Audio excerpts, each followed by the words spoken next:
చీకట్లో ఫోటోలు తీయడం, మంచులో ఫోటోలు తీయడం, శరీర మర్దనకి, నైట్ విజన్ కెమెరాకి యూజ్ అయ్యే రేసే పరారుణ వికిరణాలుగా చెప్పాలి. ఎందుకంటే మానవుని యొక్క బాడీకి సంబంధించినటువంటి మర్దన చేయడానికి ఉపయోగించే రేసే పరారుణ వికిరణాలు. ప్రపంచవ్యాప్తంగా 30% పీపుల్స్ అంతా కూడా ఒబేసిటీతోనే బాధపడుతున్నారు. ఫిట్నెస్కు చాలా ప్రియారిటీ ఇస్తున్నారు. కాబట్టి ఐఆర్ఏస్ అనేది శరీర మర్దనకి ఉపయోగించే రేస్గా మనం చెప్పొచ్చు. నెక్స్ట్ కనుక చూస్తే used by drunk and drive, alcohol త్రాగేవారిని గుర్తించడానికి ఉపయోగించే రేస్ ఏంటిది? ఐఆర్ఏస్గా మనం పిలవాలి. ఆల్కహాల్ త్రాగేవారిని గుర్తించడానికి ఉపయోగించే రేసే మనం పరారుణ వికిరణాలుగా చెప్పాలి. ఎందుకంటే ఎవరైనా ఆల్కహాల్ తాగేటువంటి సిచ్యువేషన్లో మనం బైక్ మీద పోయినప్పుడు దాంట్లో టోటల్గా బ్రీత్ టెస్ట్ మిషన్లలో ఐఆర్ఏస్ అనేది తిరుగుతూ ఉంటుంది. ఆల్కహాల్ అంటే కెమిస్ట్రీ గ్రూప్ ఆధారంగా మనం తాగేటువంటి ఆహార పదార్థాల్లో OH గ్రూప్ కనుక ఉంటే దాంట్లో ఆల్కహాల్ పర్సంటేజ్ ఉన్నట్టు. OH is alcohol. COOH ఉంటే అది యాసిడ్ గ్రూప్ అంటాం. NH2 గ్రూప్ ఉంటే ఎమైన్ గ్రూప్ అంటాం. COOR ఉంటే ఎస్టర్ గ్రూప్ అంటాం. కాబట్టి మైండ్లో గుర్తుపెట్టుకోండి, ఆల్కహాల్ తాగేవారు అనగానే OH group. OH means alcohol తాగి వచ్చినప్పుడు అది నోట్లో పెట్టి ఊదినప్పుడు ఆ బ్రీత్ టెస్ట్ మిషన్లో IRS పై తాకడం వల్ల మనం తాగేటువంటి ఆల్కహాల్ పర్సంటేజ్ని చూపిస్తుంటుంది. కాబట్టి ఆల్కహాల్ త్రాగేవారిని గుర్తించడానికి ఉపయోగించేటువంటి రేస్ ఏంటిదన్నా కూడా మనము టోటల్గా IRS అని చెప్పచ్చు. Very very important sir. Next పాలను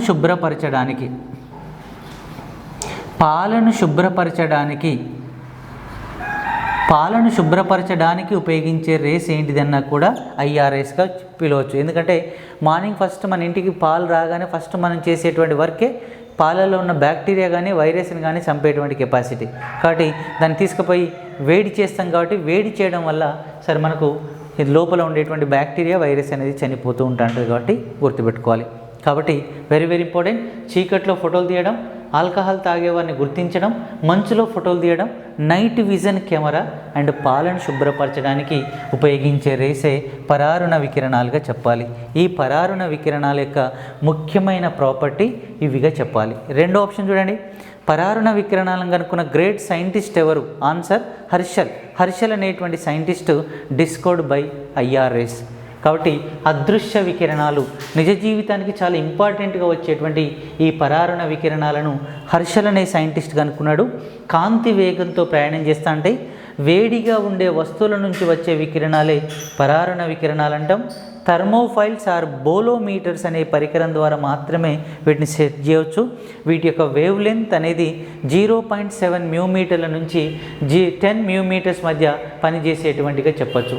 వీటి యొక్క అప్లికేషన్స్ కనుక చూస్తే చీకట్లో ఫోటోలు తీయడం, మంచులో ఫోటోలు తీయడం, శరీర మర్దనకి ఉపయోగించడం, ఆల్కహాల్ తాగేవారిని గుర్తించడం, పాలను శుభ్రపరచడం, ఇలాంటివన్నీ కూడా very very very important sir. ఇవన్నీ మైండ్లో గుర్తుపెట్టుకోవాల్సినటువంటి క్వశ్చన్. IRS చాలా నిజ జీవితానికి చాలా ఇంపార్టెంట్స్. కాబట్టి ఈ 7 రకాల వికిరణాలు కాంతి వేగంతో వెళ్ళేటువంటి వికిరణాలుగా మనం చెప్పుకోవచ్చు.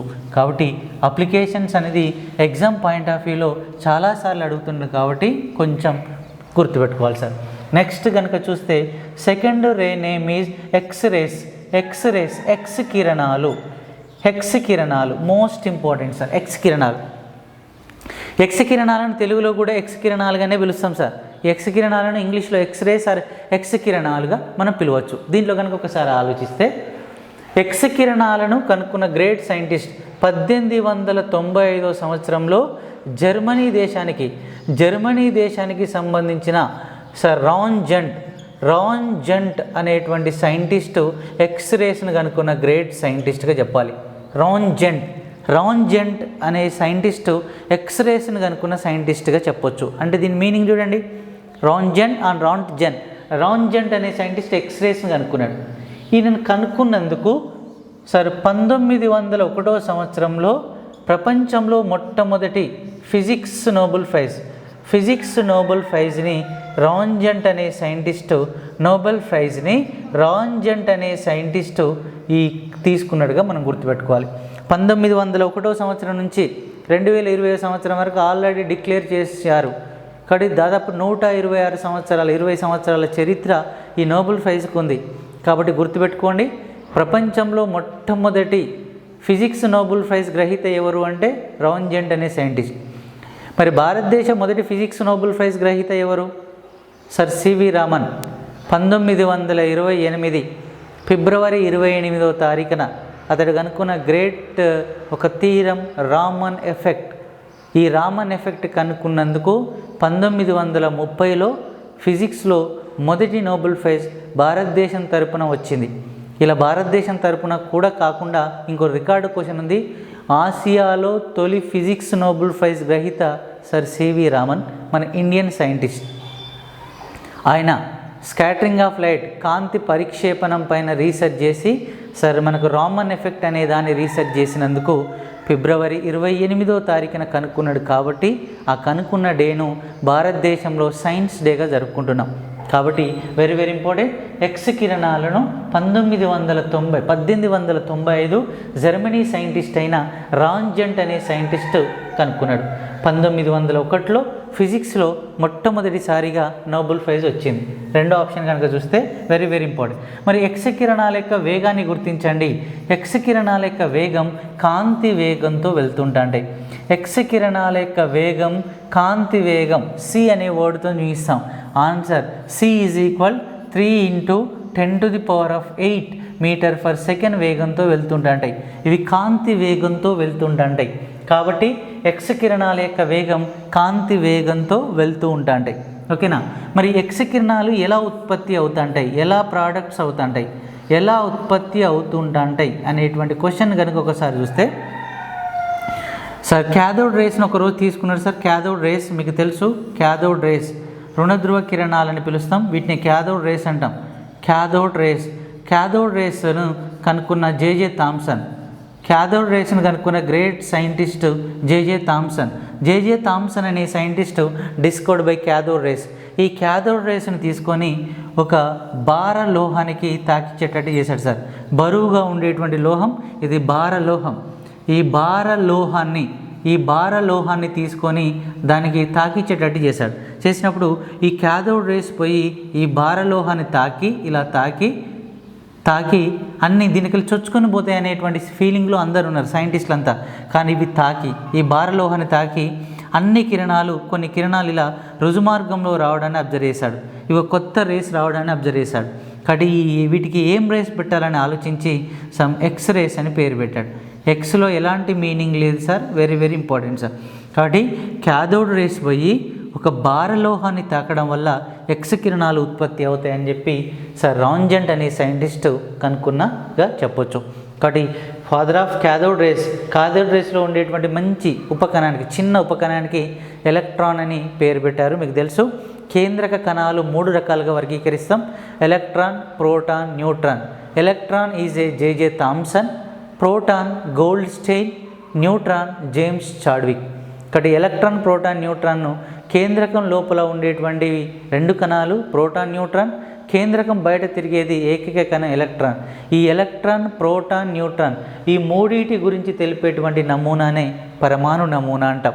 ఈ పరమాణు నమూనా సార్ మనకు న్యూక్లియర్ మోడల్లో వస్తుంది. కాబట్టి క్యాథోడ్ రేస్ పోయి ఒక బరువుగా ఉండేటువంటి లోహం భారలోహాన్ని తాకడం వల్ల కొన్ని కిరణాలు కింది వైపు రుజుమార్గంలో వచ్చేటువంటి కిరణాలకే మనకు పేరు పెట్టారు ఎక్స్ రేస్ అని పేరు పెట్టారు.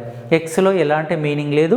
ఎక్స్ కిరణాలను కనుక్కున్నది రాంజెంట్ అనేటువంటి సైంటిస్ట్గా చెప్తాం. ఈ ఎక్స్ కిరణాల యొక్క అప్లికేషన్స్ ఏంటి? Very very important. ఎక్స్ కిరణాల యొక్క అప్లికేషన్స్ ఏంటి? ఎందుకంటే ఎగ్జామ్ పాయింట్ ఆఫ్ వ్యూలో అప్లికేషన్స్ అనేది చాలా ఇంపార్టెంట్. కాబట్టి very very very important sir. Number 1 దంత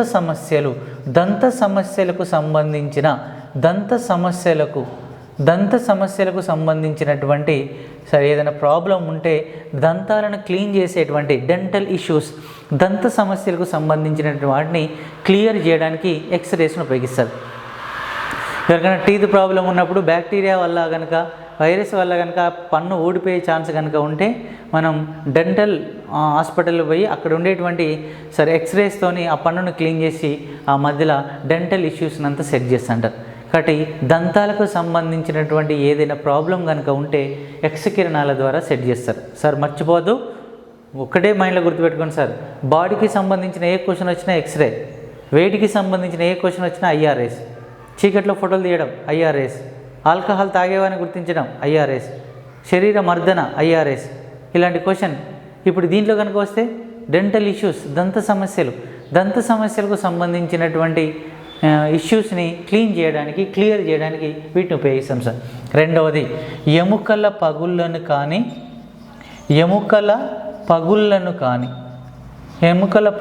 కానీ విరుగుళ్ళు కానీ గుర్తుపట్టుటకు ఎక్స్రేస్ను ఉపయోగిస్తారు. Very very important. ఎముకల పగుళ్ళు, విగురులు sir used by bone fracture. ఎముకల పగుళ్ళు, విరుగులను గుర్తుపట్టడానికి. మనం మార్నింగ్ లేవనే గ్రౌండ్కి వెళ్తాం, రన్నింగ్ చేస్తుంటాం సార్, సడన్గా ఒక కాలు స్లిప్ అయింది, కింద పడగానే కాలు లేస్తే నొప్పిగా ఉంటుంది. అప్పుడు అలాంటి టైంలో అసలు ఆ బోన్ విరిగిందా లేదా తెలుసుకోవడానికి ఫస్ట్ డాక్టర్ ఎక్స్రే తీయమంటాడు. ఫోటోగ్రఫిక్ ప్లేట్ కింద పెట్టి పైన చేయి కానీ కాలు కానీ పెట్టి ఎక్స్రేస్ ద్వారా కొట్టినప్పుడు అక్కడ బోన్ విరిగిందా లేదా తెలుసుకోవడానికి, ఇలాంటి ఎముకల పగుళ్ళు, విరుగుళ్ళు తెలుసుకోవడానికి. మానవ బాడీలో తెగితే అతుక్కునేటి మెయిన్ వాటిలలో సార్ ఒకటి లివర్ తొందరలు అతుక్కుంటుంది, రెండవది కనుక చూస్తే ఎముక. సార్ ఇప్పుడు పోయి మీరు కింద పడ్డప్పుడు ఎముక కనుక ఒకవేళ విరిగిందనుకోండి, ఏం కాదులే అని చెప్పి పెయిన్ కిల్లర్ వేసుకుంటే అది నొప్పి అనేది ఉండదు. ఈ ఎముక అనేది ఇలా ఇరిగిపోయి ఉంటుంది సార్. కాబట్టి అక్కడ ఏం చేస్తారు సార్, ఆ మధ్యలో గ్యాప్ వస్తుంది, 10-12 రోజుల తర్వాత మొత్తం బ్లాక్ అయిపోయి ఎముకను కొట్టేయాల్సినటువంటి పరిస్థితి. అదే కనుక ఎముక విరిగిందనుకోండి, డైరెక్ట్ సిమెంట్ పట్టి కనుక వేసి, ప్లాస్టర్ ఆఫ్ ప్యారిస్తో ఒక పట్టి కనుక వేస్తే ఎముక పెరిగి ఈజీగా అతుక్కుంటుంది.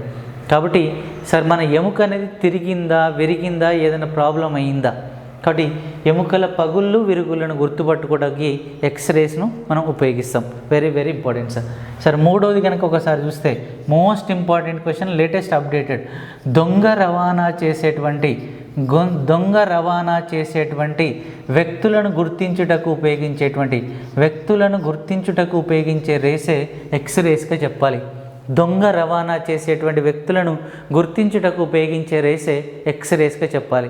ఎందుకంటే చూడండి, మన అక్కడ శంషాబాద్ ఎయిర్పోర్ట్ కానీ, గన్నవరం ఎయిర్పోర్ట్ కానీ మీరు ఒక్కసారి అబ్జర్వ్ చేస్తే కొందరు ఏం చేస్తారు సార్ అంటే, సరే బంగారాన్ని చిన్న చిన్న బిల్లలు లెక్క చేసుకొని మింగుతూ ఉంటారు. కొందరు డ్రగ్స్ ఎరైన్స్ మింగి వస్తుంటారు. కొన్ని సినిమాలలో మనం అబ్జర్వ్ చేస్తూ ఉంటాం. ఇలాంటి వాళ్ళని కనుక మీరు అబ్జర్వ్ చేస్తే ఏంటంటే, లోపల ఒకప్పుడు కామన్ ఉండేది సార్, ఇప్పుడు ఇలాంటిది సార్ ఫ్లైట్ దిగి వచ్చేటువంటి వాళ్ళకి, కస్టమ్స్ డిపార్ట్మెంట్ వాళ్ళకి డౌట్ వస్తుంది.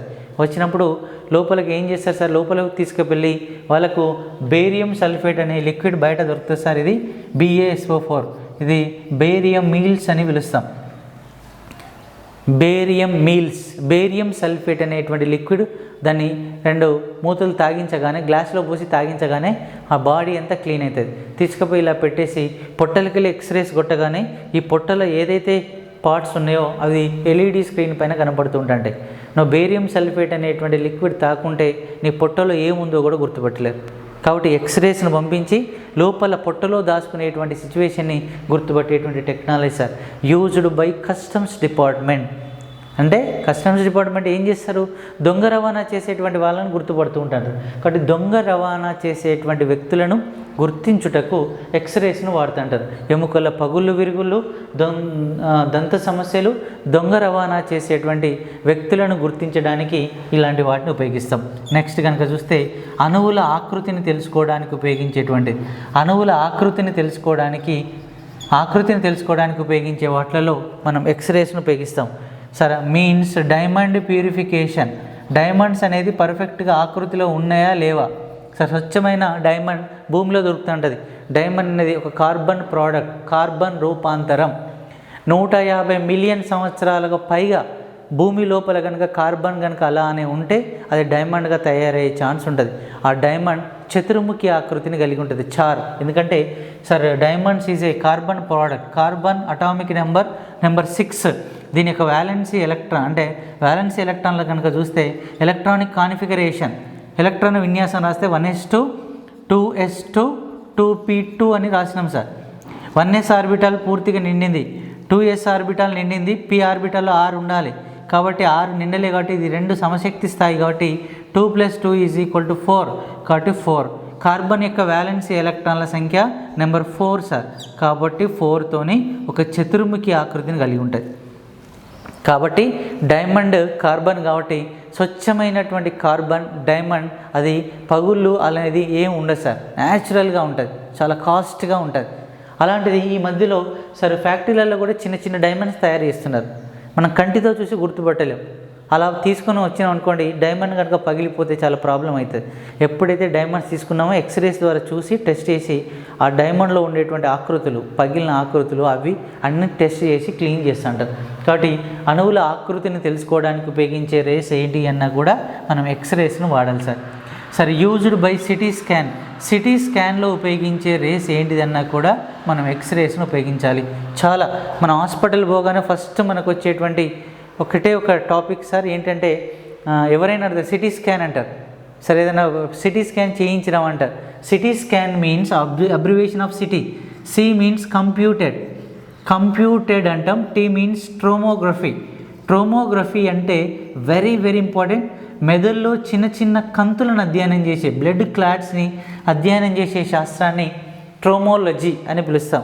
మెదడులో ఏదైనా బ్లడ్ క్లాట్ అయిందా, ఆ క్లాట్ అయిన వాటిని అధ్యయనం చేసే శాస్త్రాన్ని ట్రోమోగ్రఫీ ఆర్ ట్రోమోలజీ అంటాం కంప్యూటర్ సైన్స్తో. ఎగ్జాంపుల్, మనం బైక్ మీద పోతున్నాం, సడన్గా స్కిడ్ అయినాం, తలపోయి డైరెక్ట్ పోయి భూమికి దాకింది, ఇట్లా పోయి భూమికి ఇట్లా గుద్దుకున్నప్పుడు మెదడు అదిరి అక్కడ బ్లడ్ క్లాట్ అవుతుంది. బ్లడ్ క్లాట్ కావడం వల్ల మెల్లగా ఇటు నుంచి ఇటు రక్త సరఫరా కాదు, బ్లడ్ సర్క్యులేషన్ ఉండదు, పైకి అవుతుంటుంది.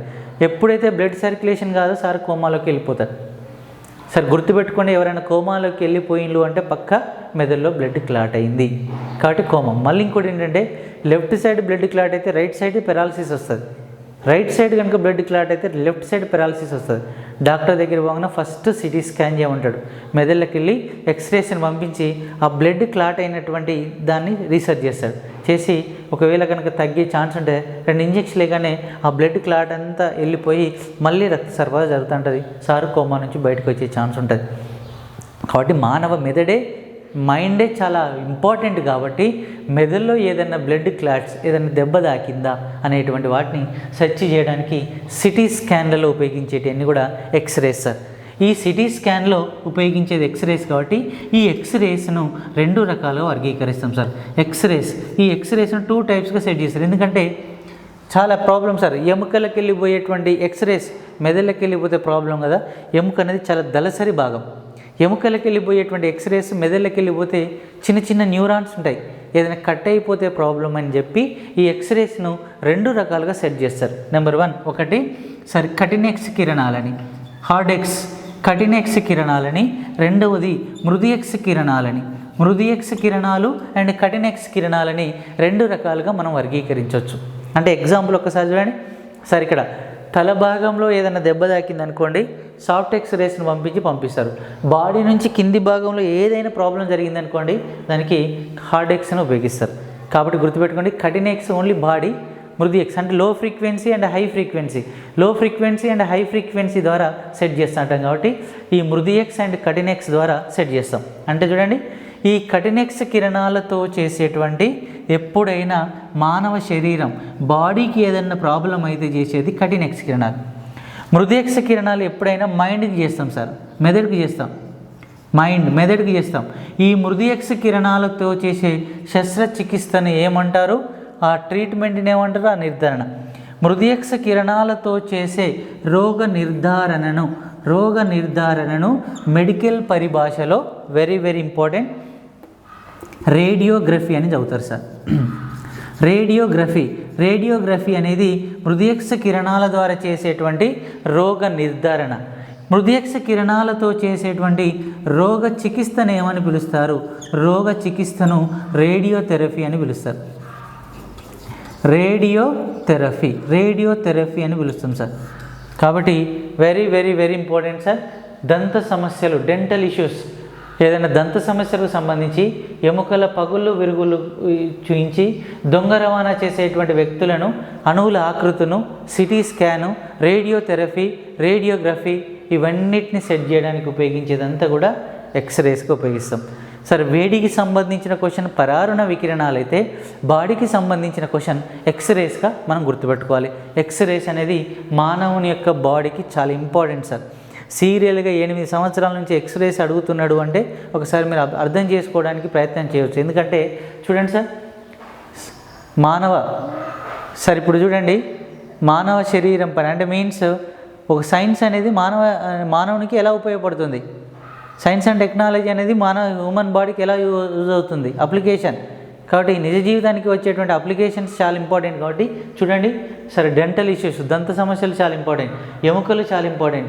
దొంగ రవాణా చేసేటువంటి వ్యక్తులు కనుక గుర్తుపట్టకుంటే ఫస్ట్ ఖరాబ్ అయ్యేది అంటే డ్యామేజ్ అయ్యేది స్టూడెంట్స్ సార్. ఎందుకంటే డ్రగ్స్, హెరాయిన్స్, గంజాయి అని ఇలాంటి అవి సరే చేసుకొని ఎక్కడి నుంచి ఎక్కడికి ట్రావెల్ చేయడం వల్ల అవి స్టూడెంట్స్ చేతిలో పోవడం వల్ల వాడు దానికి బానిస కావడం వల్ల ఇలా సార్. పంజాబ్లో 36% స్టూడెంట్స్ డ్రగ్స్కి బానిస. కాబట్టి దీన్ని బట్టి ఏంటి, దొంగ రవాణా చేసేటువంటి వ్యక్తులను ఆపాలి అంటే వేరే దేశాల నుంచి ఇలా. మన కాడ చాలా తక్కువ కాబట్టి మలేషియా ఇలాంటి వాటిల్లో దేశంలో చూడండి సార్, చిన్న చిన్న డ్రగ్స్ హెరాయిన్స్ సార్ వేసుకొని మింగి తీసుకుపోయి దొంగ రవాణా చేసేటువంటి వ్యక్తులుగా అలా ఇస్తూ ఉంటాంటారు. కాబట్టి మీరంతా హైయెస్ట్ ఆల్కహాల్ సరే ఇట్లా చూస్తే ప్రతి పాయింట్లో ఆల్కహాల్ అనేది కామన్గా నిజ జీవితంలో ఈజీగా దొరుకుతుంటుంది మనకు. వాటిని మనం చాలాగా అనుకుంటుండే. చిన్న వైట్నర్, 5 రూపీస్ వైట్నర్ని సరే చిన్న గ్లాస్లో పోసుకొని తాగండి, సరే 5 ఫుల్ బాటిల్స్ ఎంతైతే తాగితే అంత మత్తు వస్తుంటుంది. అత్యధిక హైయెస్ట్ ఆల్కహాల్. కాకపోతే సంవత్సరానికి పండ్లు ఊడిపోతా అంటే గుడ్డితనం వస్తుంటుంది. కాబట్టి ఇలాంటి స్టూడెంట్స్ బానిస కాకముందుకు ఒకటి, బానిస అయిన తర్వాత ఏది దొరికితే అదే అలా. కాబట్టి సరిగా అణువుల ఆకృతి, డైమండ్ ప్యూరిఫికేషన్, డైమండ్లు పర్ఫెక్టా కాదా తెలుసుకోవడానికి ఎక్స్రేస్ను ఉపయోగిస్తాం. సిటీ స్కాన్లో ఉపయోగించేది ఎక్స్రేస్ను ఉపయోగిస్తాం. సరే ఈ ఎక్స్రేస్ను 2 రకాలుగా వర్గీకరిస్తాం. ఓకేనా, ఈ 2 రకాలుగా వర్గీకరిస్తాం. ఒకటి కఠిన్ ఎక్స్, రెండవది మృదు X. Hard X and soft X. Hard X ఎప్పుడైనా కూడా బాడీకి చేసేటువంటి ట్రీట్మెంట్, సాఫ్ట్ ఎక్స్ ఎప్పుడైనా మైండ్కి చేసేటువంటి ట్రీట్మెంట్, మెదడుకు చేసే శస్త్రచికిత్స. ఈ మృదు ఎక్స్ కిరణాలతో చేసేటువంటి రోగ చికిత్సను ఏమంటారు, రోగ నిర్ధారణ ఏమంటారు. మృదు ఎక్స్ కిరణాలతో చేసే రోగ నిర్ధారణను రేడియోగ్రఫీ అంటాం, చికిత్సను రేడియోథెరపీ అంటాం. కాబట్టి ఎగ్జామ్ పాయింట్ ఆఫ్ వ్యూలో చాలా ఇంపార్టెంట్ గుర్తుపెట్టుకోండి. రేడియోథెరపీ అన్నా, రేడియోగ్రఫీ అన్నా, సిటీ స్కాన్ అన్నా ఒకటే వర్డ్. వీటన్నిటికి ఎక్స్రేస్గా మనం పిలవచ్చు.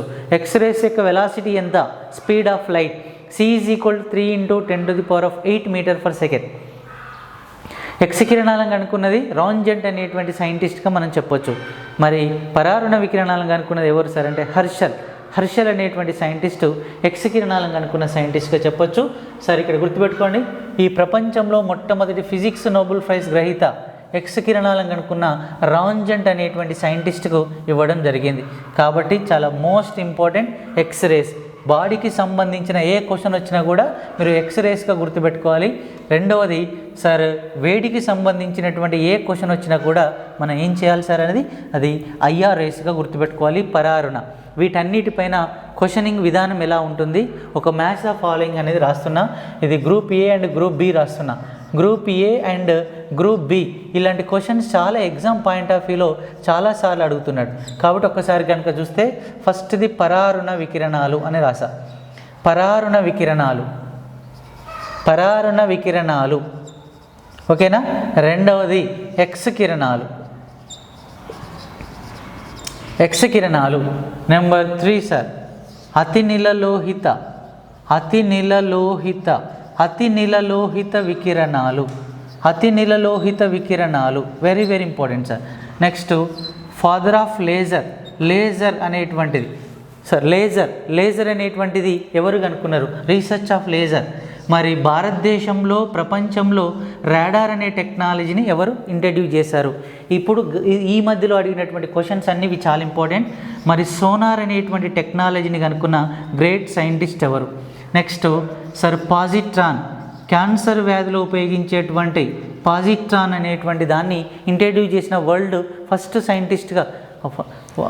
సైంటిస్ట్గా ఎవరు అనేటువంటి క్వశ్చన్ కనుక చూసినట్టయితే సార్ మరి carbon dating father of carbon dating అనేటువంటి సైన్స్ టెక్నాలజీని ఇంట్రడ్యూస్ చేసినటువంటి సైంటిస్ట్ ఎవరు. Very very important sir. Next డాక్టర్లు వాడేటువంటి స్టెథోస్కోప్, డాక్టర్లు వాడేటువంటి స్టెథోస్కోప్ పితామహుడు ఎవరు? ఇలాంటి క్వశ్చన్స్ ఎగ్జామ్ పాయింట్ ఆఫ్ వ్యూలో అడుగుతున్నాడు. ప్రపంచం మొత్తం కూడా ఇంటిగ్రేటెడ్ సర్క్యూట్ ఎలక్ట్రానిక్ చిప్ ద్వారానే పనిచేస్తున్నది, మెమొరీ కార్డ్. మరి ఫాదర్ ఆఫ్ ఎలక్ట్రానిక్ చిప్ ఎవరు? ఇలాంటి ఎగ్జామ్ పాయింట్ ఆఫ్ వ్యూలో మ్యాచ్ ద ఫాలోయింగ్ అనేది చాలా important question sir. Number of questions ఇక్కడ రాస్తున్నాను అంటే సార్ ఇవన్నీ కూడా ఎగ్జామ్ పాయింట్ ఆఫ్ వ్యూలో మనం 10 రాస్తున్నామంటే 10 ఈటి గురించి పైన అవగాహన అనేది ఉండాలి. కాబట్టి పక్క ఎగ్జామ్ పాయింట్ ఆఫ్ వ్యూలో అడుగుతున్నాడు. ఎగ్జామ్ పాయింట్ ఆఫ్ వ్యూలో సార్ ఏబిసిడి అనేటువంటి ఆప్షన్ కనుక మనం ఇట్లా ఇచ్చేసినట్టయితే ఈ ఏబిసిడి అనేటువంటి